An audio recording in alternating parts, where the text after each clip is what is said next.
7 divided by 3/5. Ang gagawin po natin ay kukunin natin ang reciprocal ng ating divisor. Pag sinabi po natin reciprocal, yun po yung kanyang kabaliktaran. So, ganito po ang ating gagawin. So, kopyahin natin ang ating dividend na 3/7. Tapos, palitan natin yung ating operation ng multiplication. At ang ating divisor ay babaliktarin natin o yung tinatawag natin reciprocal. So, magiging 5/3. Pagkatapos nito na nakuha na natin yung reciprocal ng divisor, magko-continue na tayo, magpo-proceed na tayo doon sa multiplication ng numerator at saka ng denominator. Okay? So, magiging, ang sagot na niya dito ay 3 times 5 equals 15. Then, 7 times 3 equals 21. So, ang 15 at 21 ay makukuha pa natin ang kanyang simplest form sa pamamagitan ulit ng pag-isip ng isang number na pwedeng mag-divide sa kanilang dalawa. At yun ay ang number 3. Okay, so ang ating final answer ay 15 divided by 3 equals 5 and 21 divided by 3 equals 7. So ang ating final answer is 5/7. Division of whole number and fraction and then vice versa.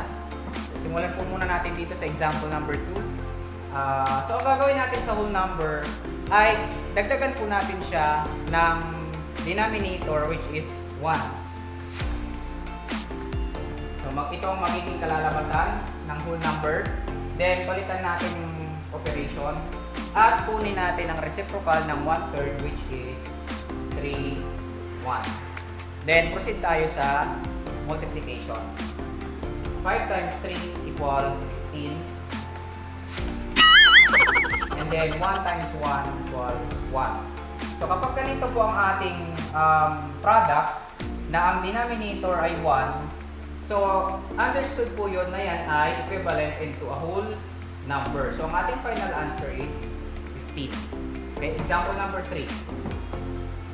So kopyahin natin ang fraction na 8/9. Then yung operation palitan at pagkatapos ay kunin natin yung reciprocal. So since ito ay whole number, gagawin natin siyang fraction, dadagdagan natin ng denominator na 1. So kunin natin yung reciprocal niya, magiging 1/4. Then proceed sa multiplication. 8 times 1 equals 8 and 9 times 4 equals 36. So ang 8/36 ay meron pa po siyang simplest form. So isip po tayo ng isang number na pwedeng mag-divide sa kanilang dalawa. At yun po ay ang number 4. So ang ating final answer is 8 divided by 4 is 2. 36 divided by 4 is 9. Final answer po is 2, 9. Example number 4. So ang gawin natin ay kopyahin natin yung ating dividend na 7/12. Then change the operation and then get the reciprocal of the divisor na 28/14. Kung maaalala nyo po doon sa unang lesson natin about multiplication of fraction na nagkaroon po tayo ng cancellation method, pwede rin po natin itong gawin dito sa division of fraction. Kapag nakuha na natin yung reciprocal ng divisor. So, tingnan po natin yung mga numbers natin. Kunin na po natin yung kanilang factors. So, ang 7, ang factors niya ay 1 times 7. Sa 28 naman, ang factors niya ay 4 times 7. Then, dito sa 12, ang factors niya ay 3 times 4. And then, ang 14 ay 2 times 7. So, ngayon, na nakuha na natin yung kanilang mga prime factors or yung kanilang tinatawag nating factorization, pwede na tayong mag-cancel. Okay? So, tingnan natin yung sa magkabilang panig kung alin ang pwede nating i-cancel. So, dito, magka-cancel natin ng 7, matitira ang 1. Cancel dito yung 7, matitira ay 2. Kabila naman, makakancel ang 4. Ito ang matitira. Then, cancel dito. Ito po ang matitira. And then, proceed tayo sa multiplications doon po sa mga natirang factors. So, 1 times 7 equals 7. 3 times 2 equals 6. So, kung mapapansin po ninyo, improper fraction po ang ating sagot.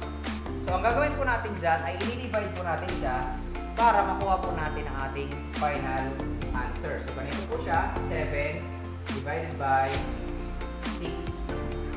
Okay? So, 7 divided by 6 is 1. Then, 1 times 6 is 6. Then, minus ang masunod. 7 minus 6 equals 1. So, ang una po natin isusulat dito ay ang ating quotient. So, ito ang mauna, 1. And then, ang ating denominator, syempre, ay 6. Ito yun. So, ang kasunod, dito na po ang kasunod na isusulat natin bilang numerator. So, ang ating final answer is 1 and 1/6.